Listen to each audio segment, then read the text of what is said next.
Very good. So, hello everyone. Bonjour tout le monde. Merci d'être venu. It is a great honor for me to have this opportunity and to be opening this series of webinars.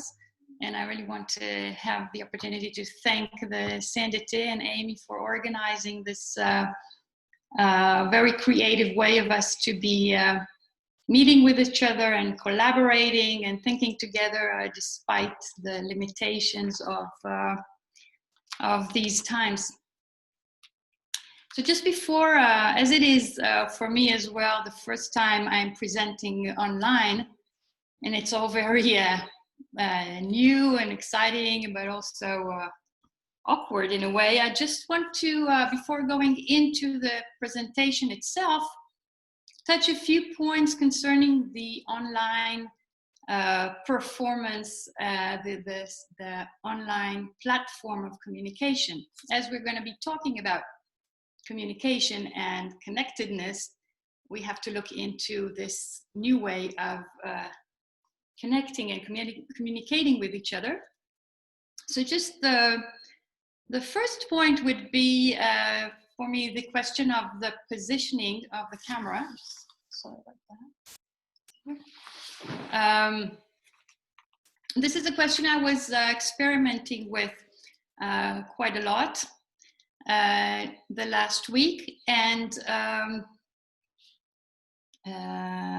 I've chosen to distance myself from a camera, so it's a test. It's kind of a different construction, but my aim was to move away from the usual face-to-face focus of interaction and to allow more of the body to participate. So when we think about the organization of the frame, what we want to see and what we want to show when we're communicating with each other, that's a question, and that was my choice. So at this point, I know you are many out there, but in all different places, in very different spaces and countries also, which is quite unbelievable. I'd like to invite you to take a moment to pay attention to in what space you are at, where did you locate yourself within the space, how you are positioned, what are the supports you have for your weight, either you're on a sofa or directly on the floor or on a chair. So you're not in front of the camera, I am, but you are in front of the screen, and just take the time to settle in and you know, maybe even close your eyes for a second and take a few breaths, and just because we have to remember we are within the space of dance and movement. And I have in the back of my mind our original plan to be meeting at the studios for a workshop. So we just want to connect all this information into our bodies as well. We will be using our imagination today quite a lot. I will be imagining you are really out there, and I'll imagine your faces, your facial expressions. I'll imagine creating eye contact with some of you, and then moving away for a second, and then maybe reconnecting. I could imagine the vocal responses for some of the things I'm going to say, your shifts of weight during this time. So all these small and so important elements that compose any live, real human interaction that we are all very, very sensible to. And in this way, through our imagination, we will fill the gap and feel we can really be together in this and communicate. So just one last thing concerning the online setup, which is very important as well, is the temporal gaps we are all experiencing, I think, quite a lot when practicing online communication these days. So these are very, very subtle and small differences or gaps in time between what we see in the movement, the visual and the actual movement of the lips and of the face and the whole body, and the voice. And it brings to our awareness what happens when in real life, this is all, sometimes we're aware of it, but most of the time not, is so well coordinated, and for a minute not, but then it comes back. And online, when this is disconnected for a second, or the gaps become too long, we can feel a bit awkward. We feel it's not real. Maybe it makes us, feel frustrated. I think it's also the reason that we become so tired of this form of communication, and it just raised the thought to me that an autistic child, which we'll be talking about that as well today, as far as we know, these temporal discoordinations or insynchronizations, which are very subtle, are a part of this child's everyday experience of communicating with others. And we can try to imagine, we can't really, but what this means to the sense of feeling together with the others and in communication. So I'll share my screen now in my presentation with you. And hopefully all goes well. So we will be talking about dance, and dance therapy in the context of parent-child psychotherapy today. And how these three bodies of knowledge come together and form a model of a working model for therapists from very different disciplines. So first of all, just an overview. We will be talking about dance, why dance at all, why use, or what are the benefits of movement in dance. I will share with you the theoretical backgrounds of all these different areas of knowledge. And then I will explain the structure of the model I have constructed initially for my own needs. You probably all know this need to hang on to something and know what we're doing while we're in our clinical space. And towards the end, I will share with you the intervention program that was based on this model that took place exactly a year ago at the studios at the CNDT here in Montreal. And at the end, as Amy said, we'll have time for a discussion and for a virtual discussion and for hearing your comments and questions. So I really encouraged you, because I'll be talking, but if you have questions or just comments or responses, either to send them immediately to Amy, as she explained, or just write them down for yourselves, because well, it will be wonderful to have a real interaction with you all. So the first question is why dance? What does dance have to do with it? What are the benefits of dance? And lately, this last year and a half, I'm out here in Montreal. I've been meeting with parents and educators, and I've come to start those interactions by asking this very question: what does dance mean for them, or for you in this case? So this will be also the first question you can respond to, because as it turns out, dance has very different meanings, and sometimes even emotional responses and memories, and of course forms for different people. So it is a good way to get to know one another. went through this question, and also to set a common ground for our discussion. So this will be a moment when we could maybe here, I'll be happy to have some responses to get a better idea of, you know, who's out there and what are your connections to the term or the world of dance in your personal, professional, or life as a parent as well. So just tell me, Amy, if we have anything we want to add, or should I go on? Oh, you can go on. Okay. So I just want to add that in continuing to that question, the dance has a very important cultural context as well that we really need to take in mind when we meet with people and talk about dance and use dance. For example, being meeting with parents here, I had the chance to meet parents with a Latino background, and for them, talking about dance would take a form of a couple dancing, so a duet, involving touch, involving a certain kind of music.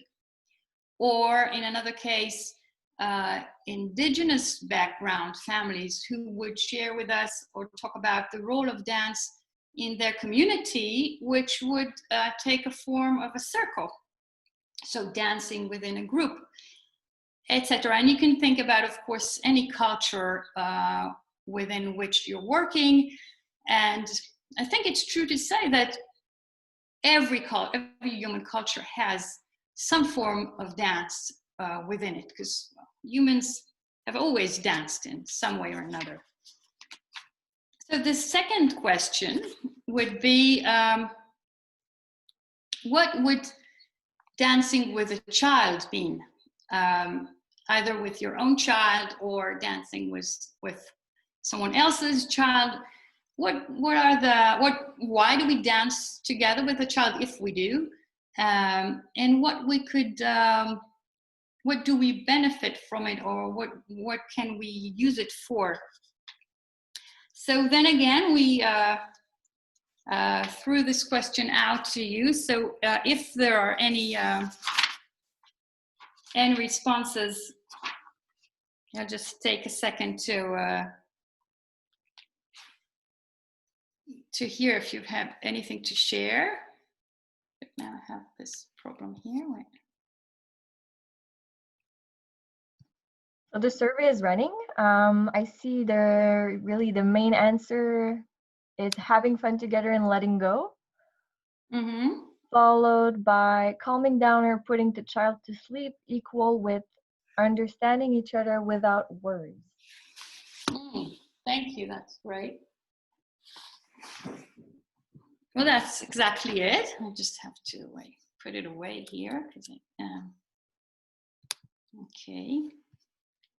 Yeah, so thank you. That's exactly that's exactly it. So someone talked about putting the child to sleep or calming down. Probably all of us who are parents had this experience of waking up in the middle of the night to a crying baby, you know, and first of all having to calm down ourselves, our frustration, tiredness, and we would, even without thinking, probably take the baby in our hands and start to move around, and maybe we would sing together to him, to ourselves, a song that our grandmother sang to us once, or some other song that helps us calm down. And the more we relax, the more the child, of course, will follow. So this, in the terminology of child development or infant parent mental health, would translate into regulation, to self-regulation, and to mutual regulation. And in that case, it will be down-regulating, but it could be on the other, it could be up-regulating. For example, someone's, having fun or letting go would mean, maybe we want to stimulate our child and ourselves and create alertness as well. That could be a different sense to it. Next, the other feeling we get when we dance with someone close to us, and specifically with our child, is the sense of being together. And I want to argue that this is based on us sharing the same temporal dynamics, as Daniel Stern called them, and also sharing the space in a way that makes us feel we can know each other, predict each other moves, and maybe even understand each other, have develop empathy, and so on. Yael, we also had some interesting comments. Someone said, dance to explore inner and outer world as we use the body to express our emotions as much as our culture and history. Someone also shared a personal experience, but said, dancing for me is difficult emotionally because of my fear to move in front of others. But dance therapy did help her to learn to move with security, especially being held with others. So yeah, this experience of sharing and having a community, I think that's something that can be found also through dance. Exactly. So it could be something we do on our own with our eyes closed sometimes, or the other extremity would be going on stage and performing if we're a professional dancer. So it's very vast, and of course it has to do with this connection between our inner world and the outer, and this is why it's communicative. So this will be my next point, communication, because when we dance, we use our eyes, we use our gaze.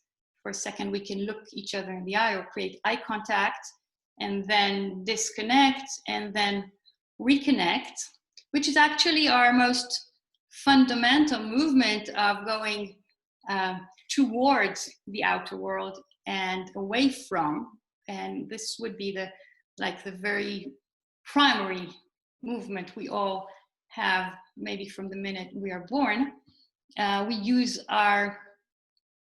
touch again, and we touch and we disconnect, and then we touch again, and we use our voices as well. And if we go back to dancing with our child, maybe we sing together to a same song we like, or maybe we talk to each other while dancing. So these are just a few of the non-verbal communication elements we're using when we're dancing. And then I would like to add two more layers to that. The next one would be what I call creation, meaning creating a sequence of movements or a formal organization that when dancing we mostly call it a movement phrase or phrasing. And this is a higher developmental stage, which is very important for our abilities to start and use our imagination, to be able to symbolize, and also it lays the ground to the future development of language abilities and other cognitive capacities. And then up on the top, we could use dance, and I will go into that later, to distance ourselves from our inner experience and to learn how to reflect and become self-aware and also aware of the others. We could imagine this as becoming our own choreographer and observing ourselves and even changing our patterns as we move. So now I'd like to share with you what I mean when I talk about dance in the context of my work as a dance movement therapist, working mainly with young children and their parents. So my personal dance education was varied, but it was mainly based on two very specific approaches to dance. One is what is named postmodern dance, and the other one is a specific movement notation system that is called the Eshkol-Bachmann movement notation system, which I will explain all about in a minute. So we'll start from what is called postmodern dance, and this refers to specific moments of time in dance history where this group of artists, dancers, choreographers, musicians, and also visual artists came together, and they were inquiring and redefining the meaning of the art of dance or a dance performance to them in quite a revolutionary way, I would say. So they were enlarging the vocabulary of movements that could go into creating a dance piece, and bringing in ordinary everyday life movement. I think today it's quite, we can imagine watching dances that have this, but this was really the beginning of seeing any movement, not a ballet vocabulary or a modern dance vocabulary on stage. And the other thing they did was take the dance out of the theater into all kinds of places. So they would perform in museums, in churches, and out on the streets of Manhattan. This was happening mostly at the late 60s and 70s, beginning of the 70s in New York. And what we see in the image you see is a work by Trisha Brown from 1969 that is called A Man Walking Down the Side of a Building. And that is what it really was. So the dancer was standing on a roof in Manhattan, and the only movement material that went into the piece was the walking movement. But what Trisha Brown did was, in quite an extreme way, transformed the relationship between the dancer and gravity, as you can imagine, and also the relationship between the audience and the dance itself. So they had to change the position of their body, look up, and see the dancer proceed towards them, going down. So it's just an example of how far they went with those experiments, if we want to call it that. And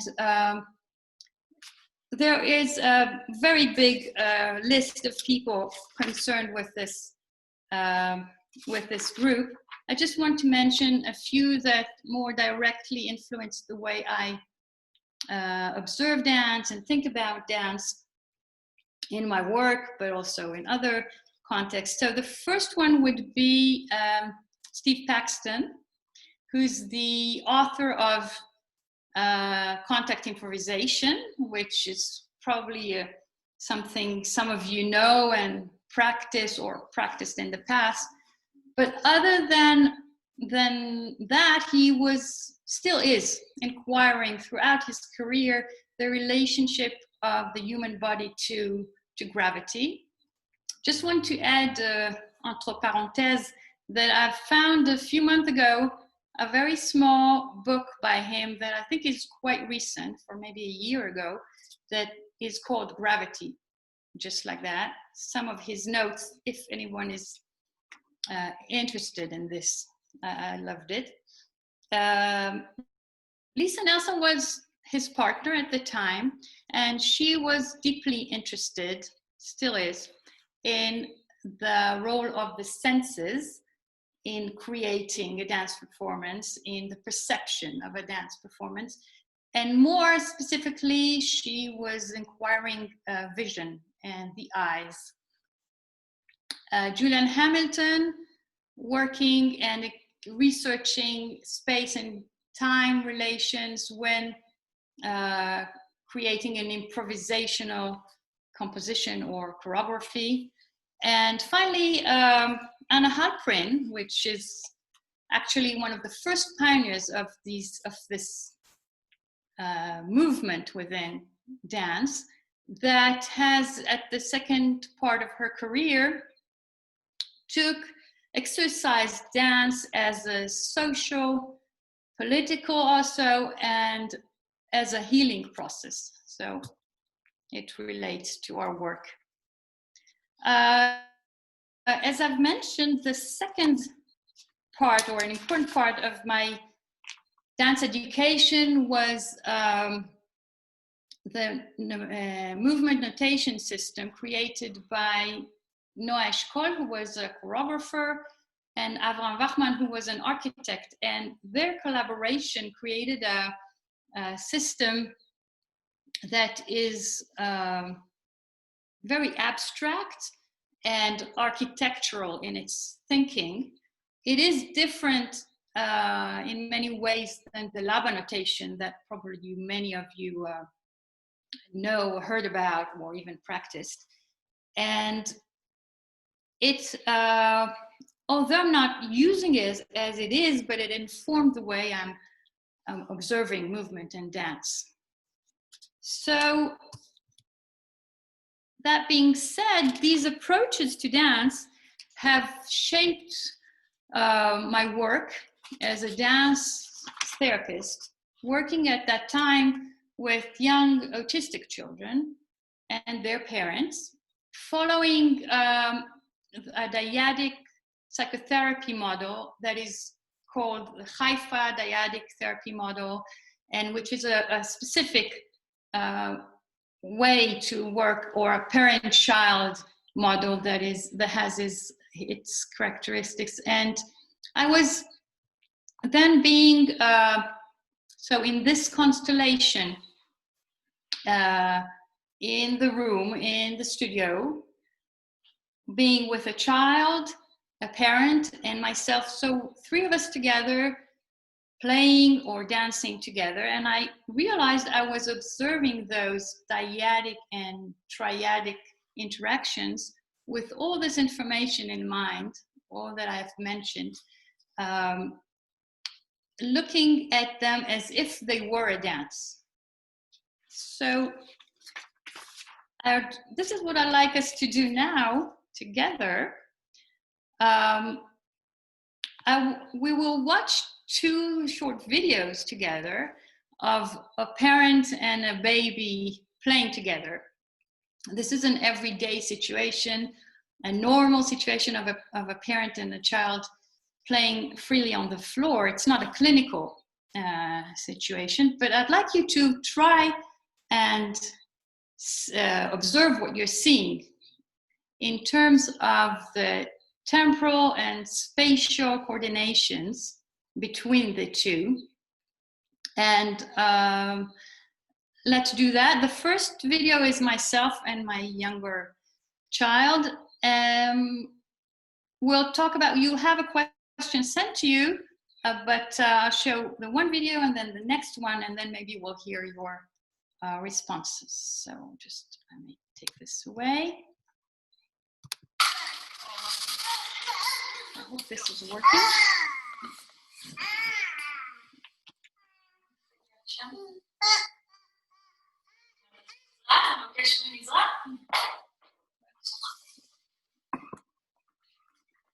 Think about the space and the localization.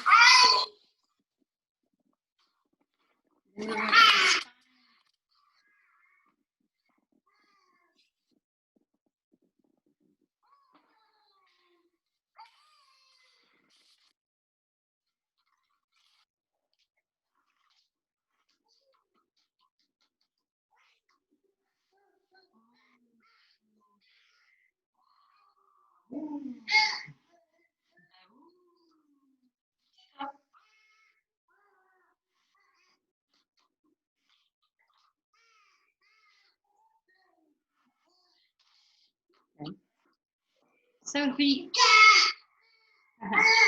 overall, I think the reason we we laugh and we like to watch these kinds of videos is this overall sense of coordination, that this is what we could call dancing. So when we dance, we know this, when something is harmonious and we feel we're together in this sense. The second video was taken as a part of a research project where I was videotaping mothers and babies in 2 different ages. So you can see also that the first video was of a baby crawling, and the second one, the baby will be walking already. So that interested me in that research then. And the same thing will happen. They are going to play together and try to, to exercise this again in the sense of the spatial relations. Put this off. The movements in space, the gaze, the eyes, etc.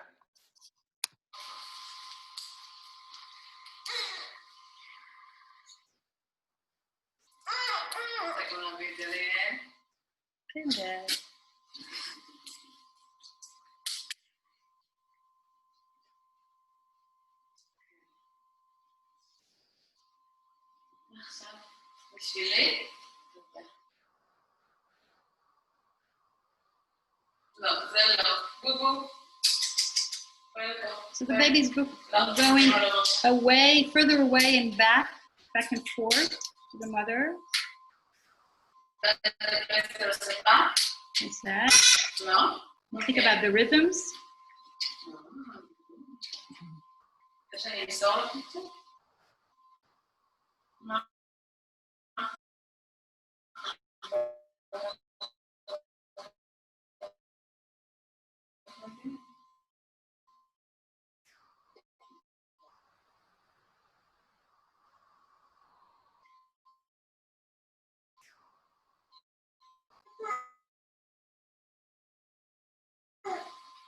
Okay. What happened?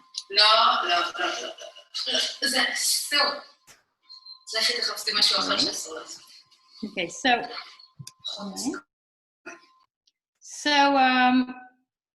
before we move on, maybe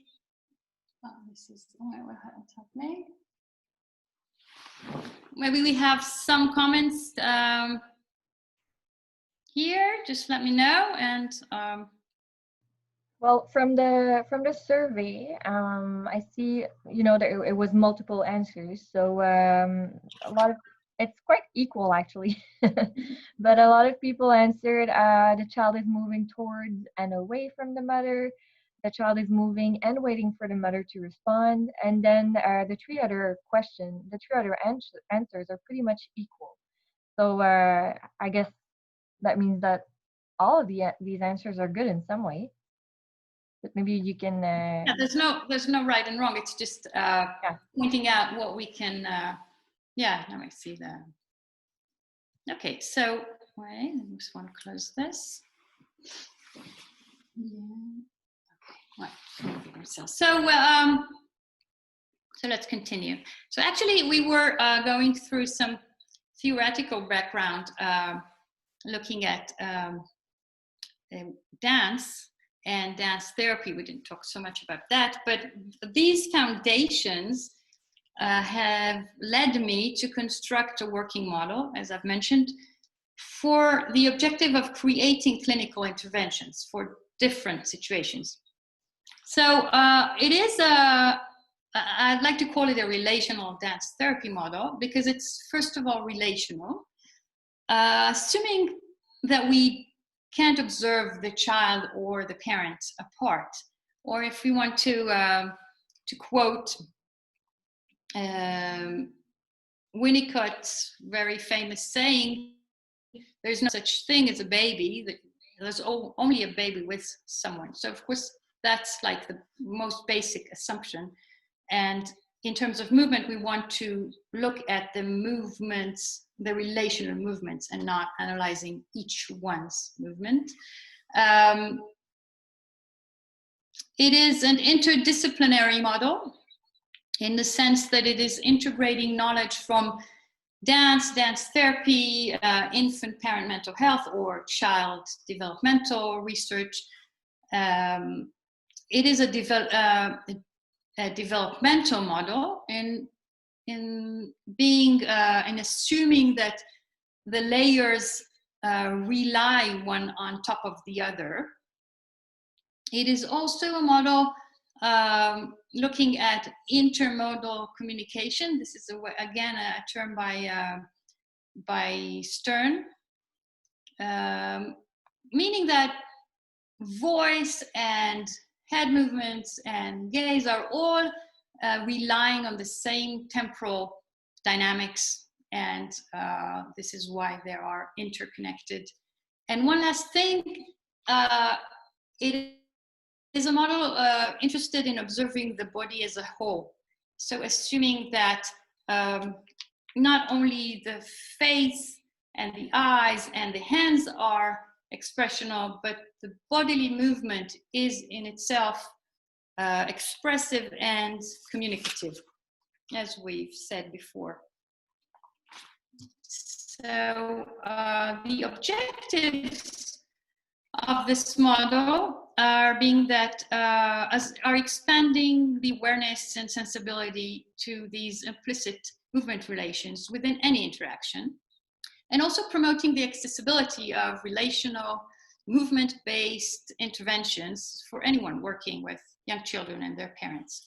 So just to mention, of course, the knowledge related to infant-parent relations or research is very vast. I want to mention a few of the theories and clinical works that directed me into this structure. First is Daniel Stern's, well, much of his research and work, but his last book, Forms of Vitality, which speaks exactly to this language we're speaking.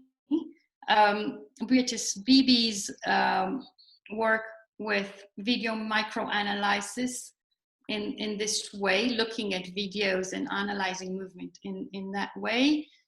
Dr. Tronick's model of dyadic expansion of consciousness, Dr. Perry's neurosequential model, Professor Treverton's term of communicative musicality, and Peter Fonagy's very important model of mentalization-based treatment. So just to lay the ground. So this is the model. This is how I visioned or imagined it.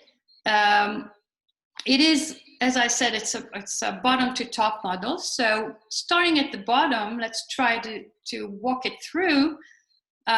We could look at breath and weight relations as linked to the terminology within child development of self and mutual regulation. So the model is actually taking a dance movement and choreography notion or term and linking it to a concept within child development. Moving up, we would look into space and time coordinations as related to as linked to the term of attunement, communicating, nonverbal communication as being composed of vision, voice, and touch. Of course, there are many other elements, but these are the ones I was looking for. And composition in dance is this ability to create movement forms, organize movement, which is linked to the ability of imagination, symbolization, and language development. And at the top of the mountain, we can imagine maybe we arrive without breath, but sometimes, we can start to see the view. I'm imagining the mountain out here, but any mountain, and suddenly you see maybe the city below, even the river. So we can develop this ability to to reflect, to use mentalization, both for the parent and the child. So we arrive after setting the theoretical ground and the structure. This is the moment where I'd like to share with you the intervention program that was designed based on this structure, and that took place exactly a year ago at the studios with the collaboration of the CNDT and with the great collaboration from the families. This was suggested to families of autistic children that come to the studios every Sunday, I think until recently, to an adapted class, to an adapted ballet class that is instructed by 2 dance therapists. And we approach those parents, inviting them to participate in the program, taking part in parent-child meetings that took place either before or after the adapted class. So I was really interested in creating this combination between the dyadic form of therapy and the peer group situation. The elements of the program were using objects to encourage shared attention, using movement improvisation scores, using cards, I will show in a minute, using a video feedback method when meeting with the parents. And at the end of the program, I asked them to fill out a questionnaire to receive more feedback from the parents on their experience and to have some information about the life outside of the studio. So these are the objects. They were very simple. Sorry about that. Very simple objects, easy to find, easy to carry also, because I was carrying them with me to the studio every Sunday. And I want just to say a few words about scores. So scores are a term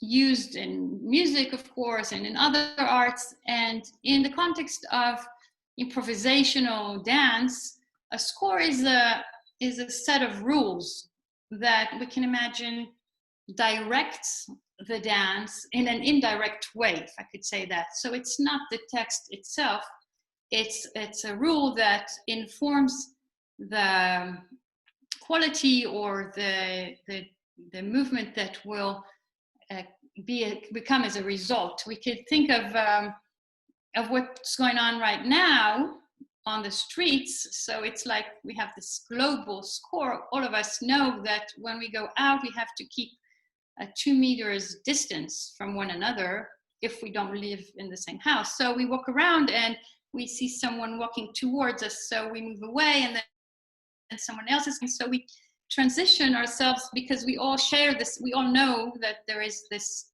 score going on.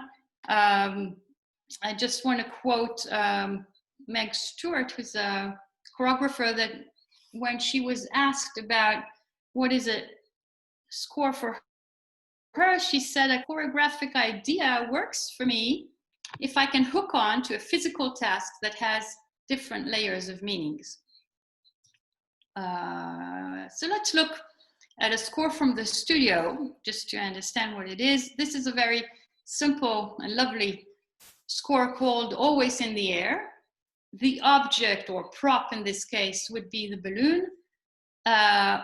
It could be 2 partners playing, so here the mother and the child, or 3. So if the therapist would go in, we would be 3, and that would change everything. And the task is to keep the balloon in the air, but we don't know what we have to do for that. We used cards that came towards the end of the program as a way to represent symbolically, to have a visual representation of the score of the games, the movement games we played together, which actually enabled the child to remember, to choose from, to become aware of his or her choices.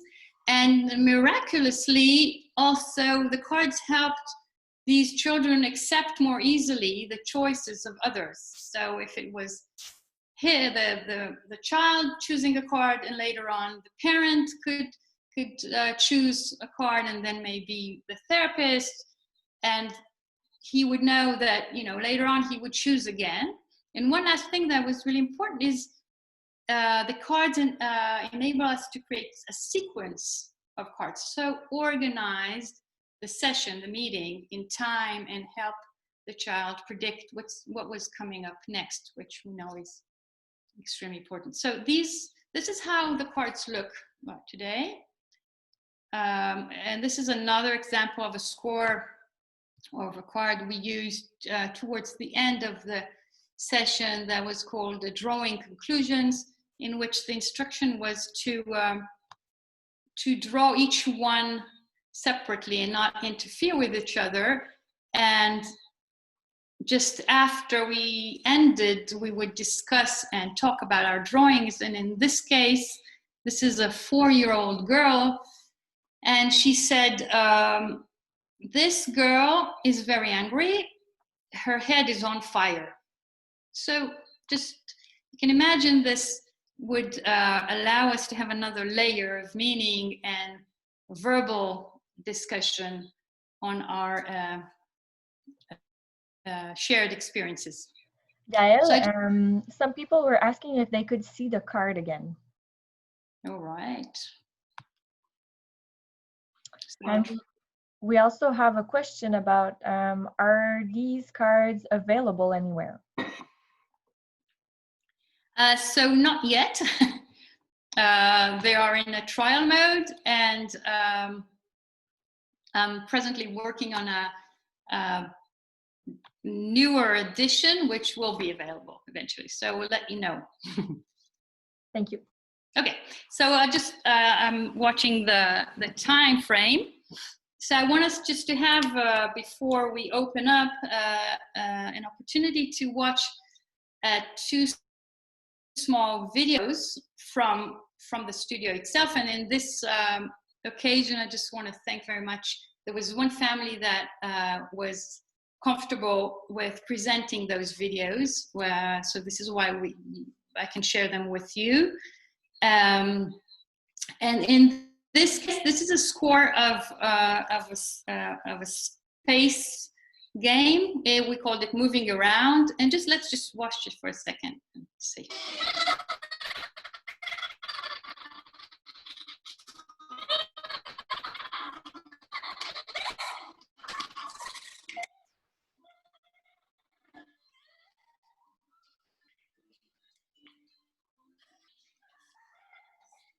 There's a child, a father, and myself.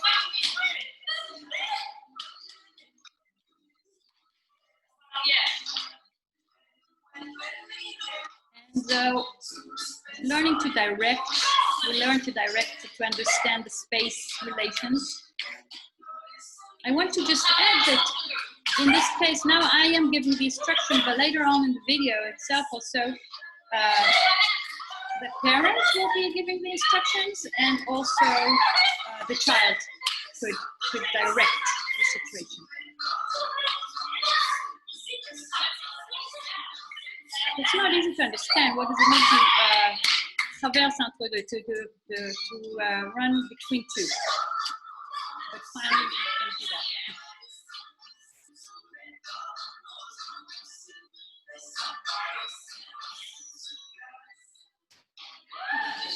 And to just 2 more minutes of another one we called conversation ball.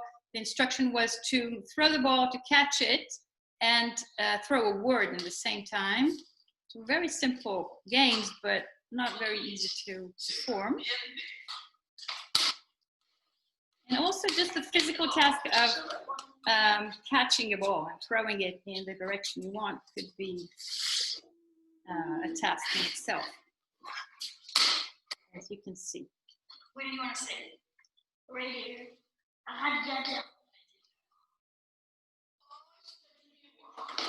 Was a bilingual meeting as well. Yeah.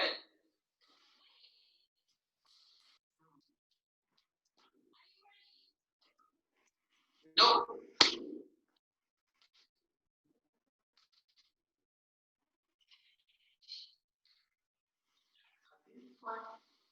Oof.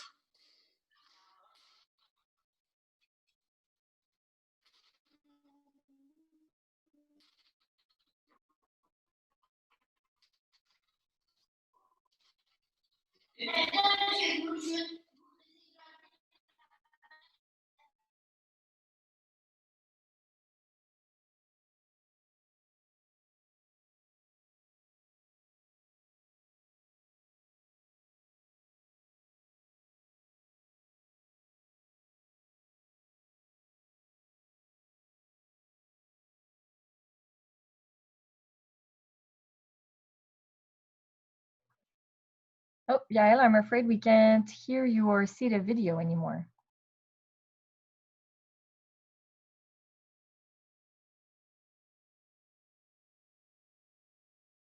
Yael?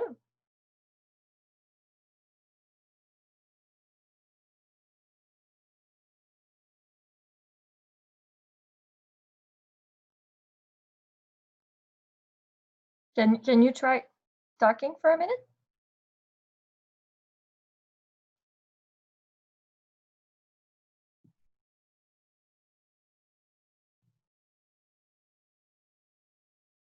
Okay, so sorry about that. Okay, we can hear you now.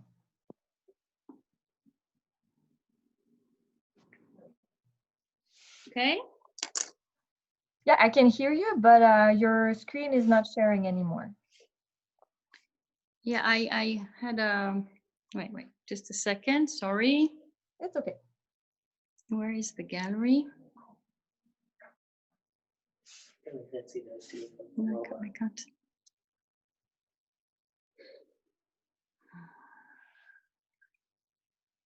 Doesn't move. Touching. Let's see my gallery.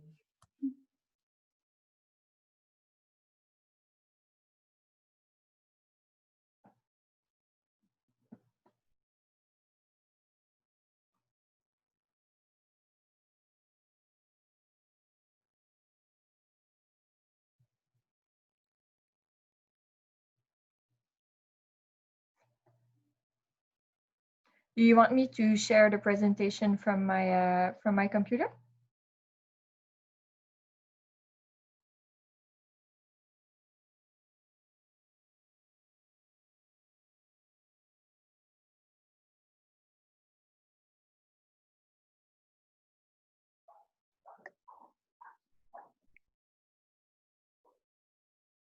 Okay, what's going on?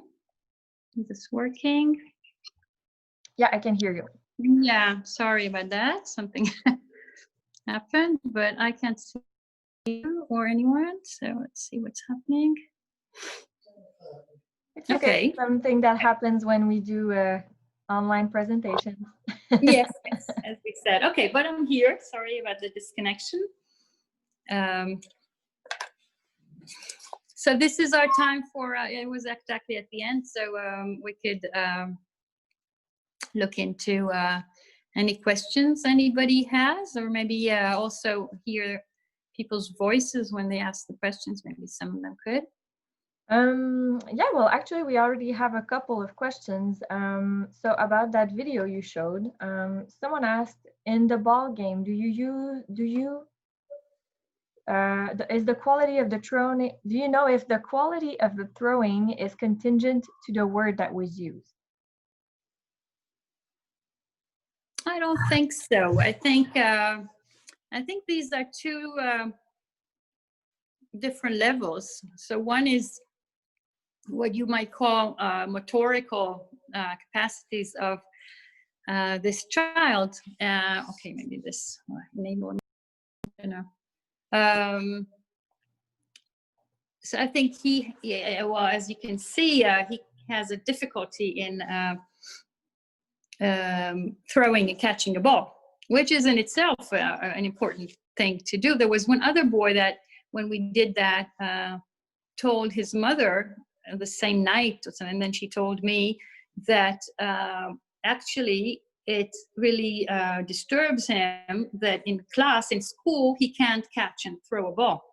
So even just exercising that, and with time, it got better. I mean, but I don't think the word itself has to do it. I think coordinating, it's hard for all of us to speak and perform catching and throwing movements, but it could, it sometimes for some of those children, it enabled a discussion. So I remember another occasion when a child was having a whole conversation with his mother in Spanish, which I couldn't understand, but it was clear to me that they are talking in a way that maybe wouldn't have happened without the movement of the ball. So I don't know if it answers, but. Well, if not, please ask another question. So we also have a question. What exactly is the goal behind that ball game? I think, as I explained, that we want to go into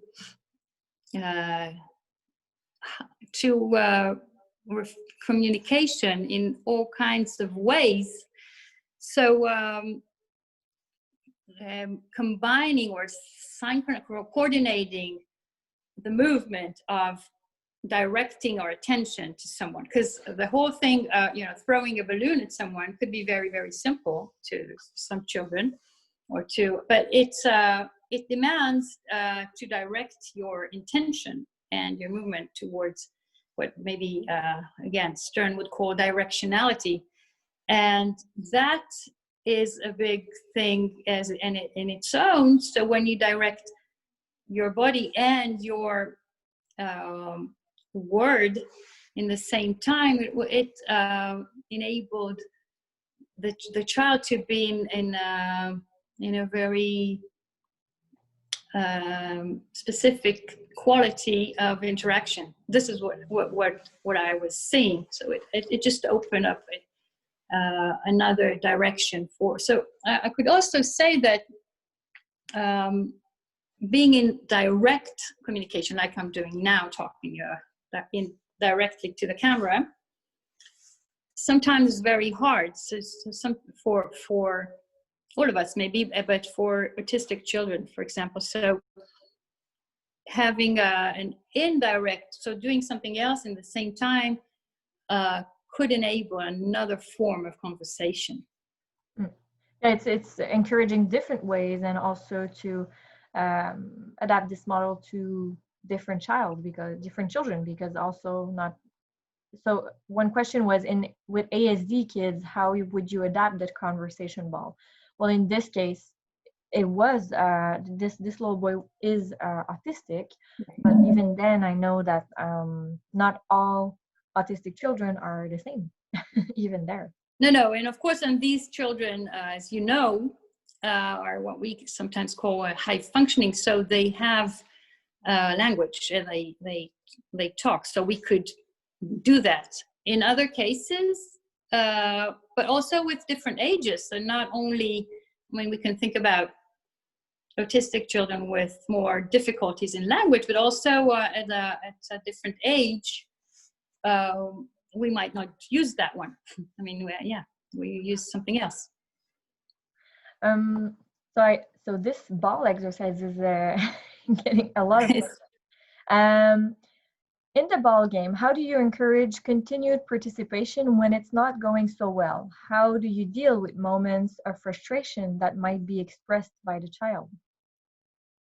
So I think we could see there that there was a moment of frustration because he couldn't. The ball wasn't going where he intended it to. Okay, so that was very clear, right? He wanted to go there, but he went somewhere else. I think what was really beautiful in that moment, I don't know if it was possible to capture it, that he was intelligent, or he is intelligent enough to make a manipulation. And he said, I actually wanted to throw it to Yael there. So he said, you know, this is what I wanted to do, what many children do. You know, this is what I really wanted to do, actually. So that was his way of coping with the frustration, because it was frustrating. You know, it wasn't easy at all to catch and throw the ball. It's always the question what we do with moments of frustration, but I think this is why we're there. This is maybe a global answer, but I could say something more general, that being with the parent, and I think this is important, having the parent and the child and the therapist experiencing those moments of frustration, of non-communication, of whatever, anger, whatever comes up, those difficult moments together, and enduring them and going through and continuing, that is what we want to have. So this is our opportunity to be with them together, because the parent and the child experience at home, and in many cases, many moments like that, of course. But here we have an opportunity to observe this together, and to, well, try something else, or just survive and go through this, and maybe talk about this later at the end. And these are what, you know, is called, or maybe Tronic would say that, the moments of repair, the moments when we can mismatch and then repair, and that is the therapeutic process, as I see it. Or, you know, someone says something interesting. They said, so in other words, for this exercise, for example, it's taking some of the social pressure off the child and encouraging a flow of language. So it is just a different way of communicating, and bringing this variety, I think, is what is interesting as well. And it is a game. It is playful. It's not a task. So, I mean, I called it a task before, but it's not, and I think it relates to what you said about pressure. We're playing together. This is all it's all about. And it's working or not working. It doesn't have to succeed all the time. Yeah. Someone asked, do you use a combination of music and game? And if yes, does it usually interfere in a different manner than the use of words? And does it change the dynamic between the parent and the children and the child? Yeah, so the question of the music is repeated many times when I present this. There is music.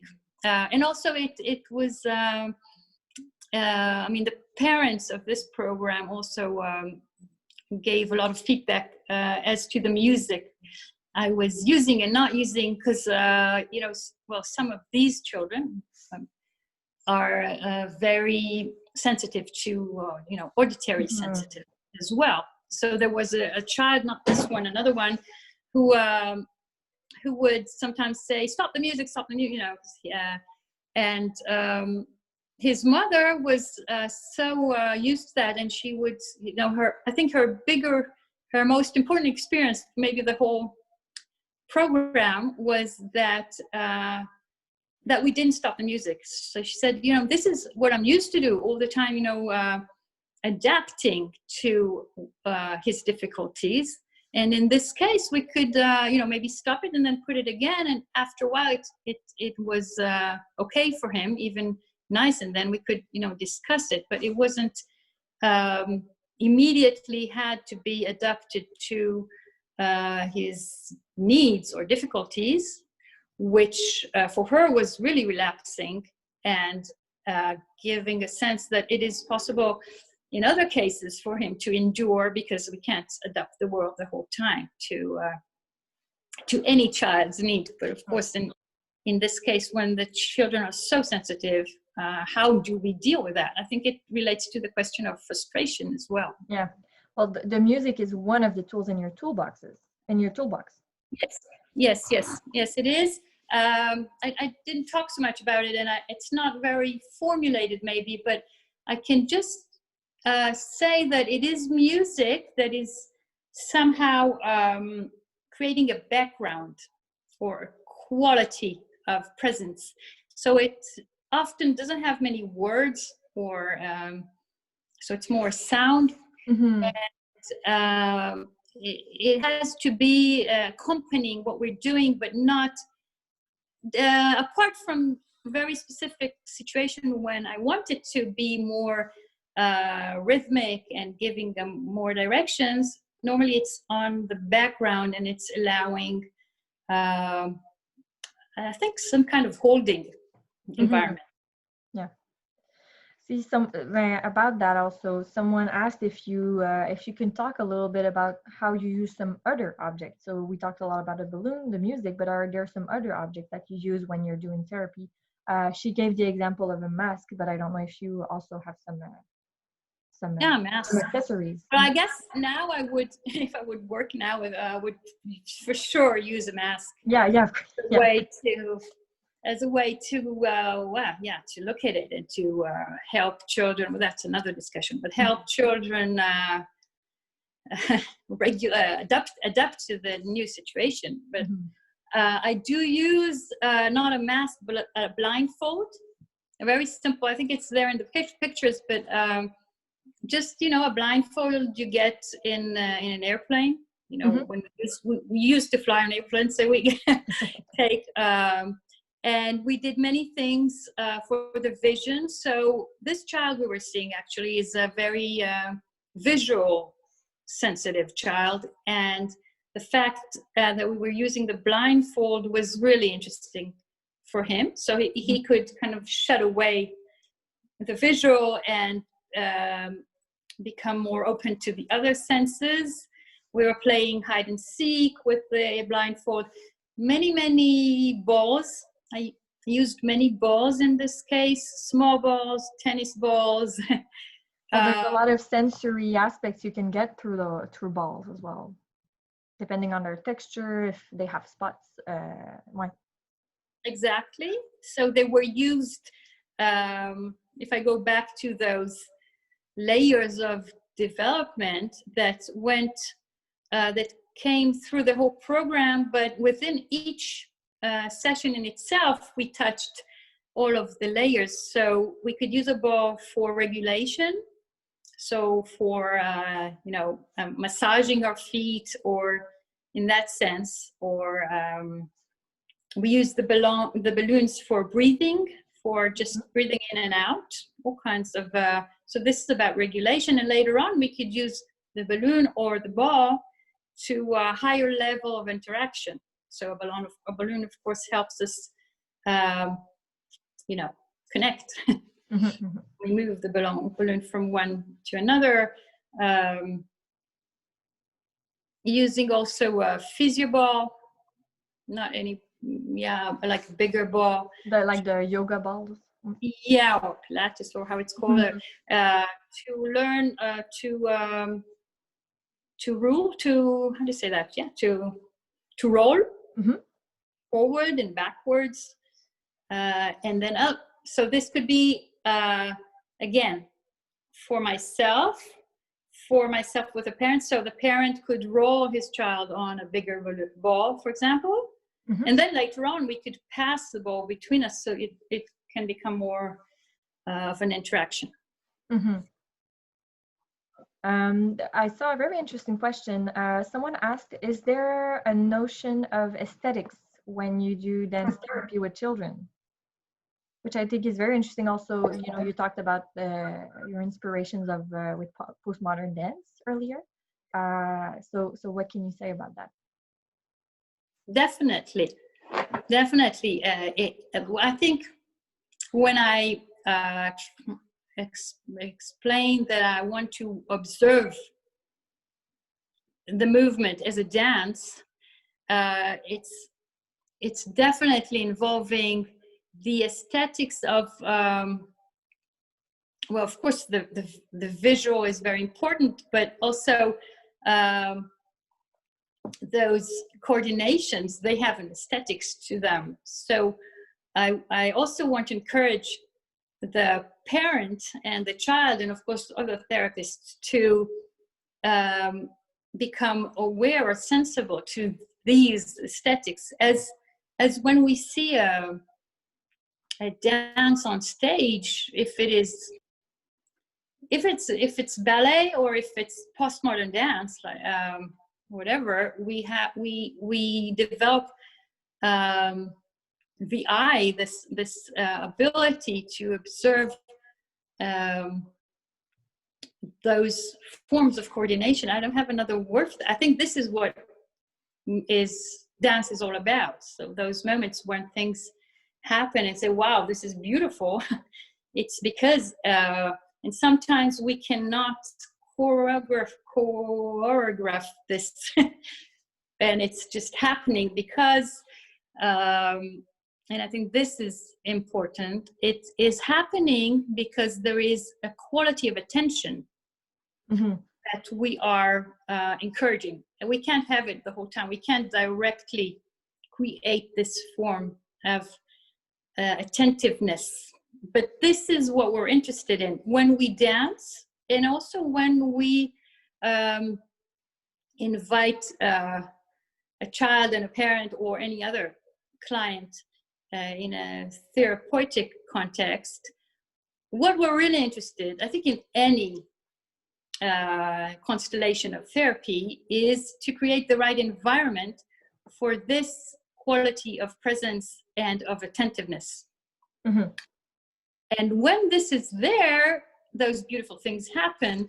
And I think going back to the studios and to the program itself, what the parents said, and now I'm going into the feedback from the parents, that was really nice to hear, is that they do not often see their child for such a long time so attentive or so connected to what we're doing. Well, about parents, yeah, and that relationship.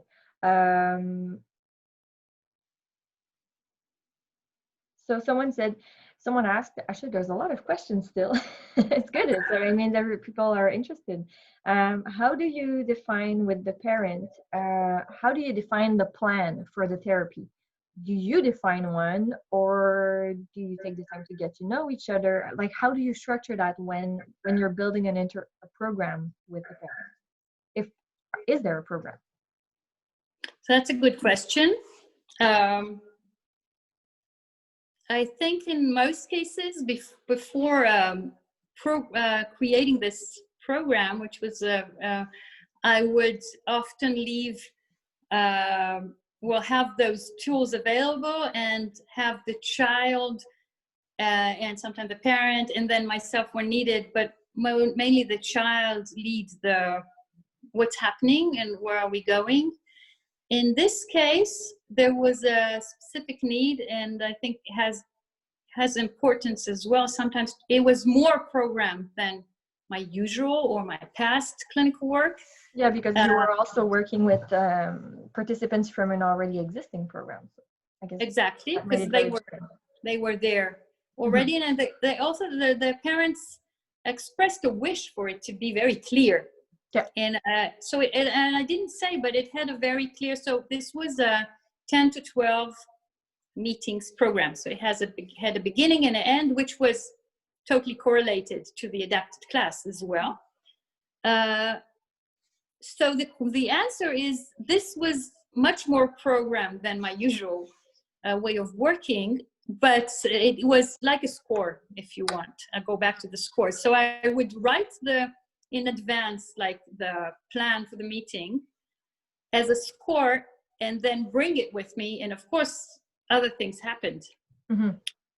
So I think that's the answer. So it was important in this case to have a more organized score or plan or program or idea of what I'm using. And of course, I was very open to see how to adapt and change, which is true about all those interactions. And one last thing is that the cards also worked really well as a way to have in one sense, something very clear to program with, but to play with and to change. So we can choose another card or. Mm-hmm. And actually about those cards, that raises a lot of questions too. So since they're still in development, do you already have some sort of list or activities that you can share as resources, or actually do you have a website or something where it will be shared? Or actually about that question, I can also, like, I have a list of the attendees of today, so I could eventually send you all some information when it's out. But do you already have some sort of answer about that today? Well, that's like opening into an open door. I was using this very strange time to create a website which will be out there hopefully in the next days. And I was also using the time, as I couldn't meet actual clients in my studio. So I brought in my own kids and experimented with the cards with them, and we played around. So yes, I think I will be really happy, especially in the context of what we're experiencing now, because I thought it could be very helpful for parents being at home with their child, or for educators going back to work now in this situation.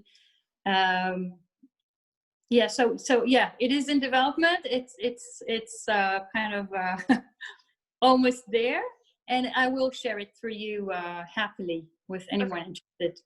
Okay, so I will definitely, whenever you have it or you have more information, I will share your website with everybody who was attending this meeting today. So it's hard to choose questions for these few last minutes. I'm gonna try to find something different. What about the feedback you got from the parents? Do you think how did they see the result? Did they see it? And how do you think some of them used those resources they developed with you afterwards? So one of the most important for me feedbacks that I received from one of the fathers that I remember the most, and maybe one of the dance therapists could go in the last minute and also share something if they of their experience. But there was one father that said that those parents are very they have a lot of experience with therapy. They know a lot. They've been everywhere, because if the child is 8-year-old in this case, for example, so since he was 2, they were experiencing all sorts of things. And what he said, I know we played and I know this and that. But what was new to me was the situation when we were 3. So he said, I was in an experience where I saw my child playing with a therapist. And I was experiencing a situation where the therapist was observing me playing with my child. But what was special for him, and I think this is really the force of this dyadic model constellation, is that we were the 3 of us playing together, and he could experience from within, not from the outside, his child connecting to someone he doesn't know. I mean, I'm a stranger to the child. So creating in real time a new relationship. Of course, to a person who's a professional, more attentive, but still. So I think that was a very important feedback for me, to understand how important the trio is, the triangle. We don't have time for that, but I didn't talk about the video feedback. I would watch those videos. So I just want to say that I asked the parents for permission to videotape them. And I explained that we will use the tapes to watch together. So at the last meeting with only the parents, we watched some of those videos and they could see themselves playing with their child. And that was very instructive and important. And some of them said, now I understand. So one parent said, okay, I was really trusting you, and I said, thank you, and I was playing, and I didn't always understand what we're doing and why we're doing it, because it's playful and it's not very clear why exactly, like we talked before. But when they saw the videos and when they had the opportunity to discuss what we're seeing and why we're those interactions are valuable, they this really helped them take this, and I think this have a shared a yard, wherever. So in other situations. Well, thank you, Yael. It's already noon, so we're already done, unfortunately, because there still are a lot of questions. I think what I want to suggest is that, all the attendees, you have the email of the National Center for Danse-thérapie, or you can just, answer I think if you answer from the link you got from the Zoom email, you'll be able to get in touch with us. So if you have some more questions, maybe we can take them and try to sort of sum it up in a following email. I don't want to take more time because I know people have busy schedules because of this very difficult time. I think, Yael, do you have some maybe final words, or should I maybe ask a final question, an open question? Just one thing I want to say, that I wish we could, whoever's interested, I wish the next meeting would be at the studio. Maybe we could make a workshop out of it and go back to dancing together. That's my final words. Yeah, but for sure.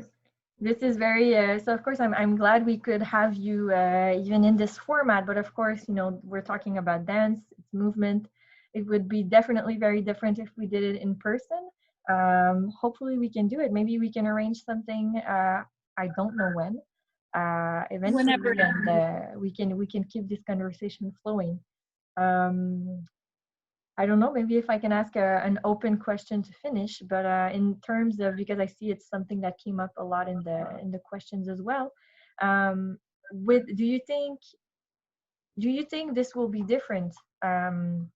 This model, will it evolve because of this COVID reality? Or also is it possible to move this way but online? Well, that's a big question. I have some ideas about that, but Yeah. I think have many things to say, but this could be an open discussion. I think we all have to reorganize. I want to say just one thing about this new reality, that what is clear is that they have to be together. So we would have more and more online communication, and this was a great opportunity, and I actually enjoyed it, and I'm surprised. But it could only be valuable when it is linked to a real life interaction. So maybe we will see more of both coexisting with one with another. And complementary as well. Yes, right. Exactly. We'll see. We will see when, how. It's all questions that we don't have an answer for today.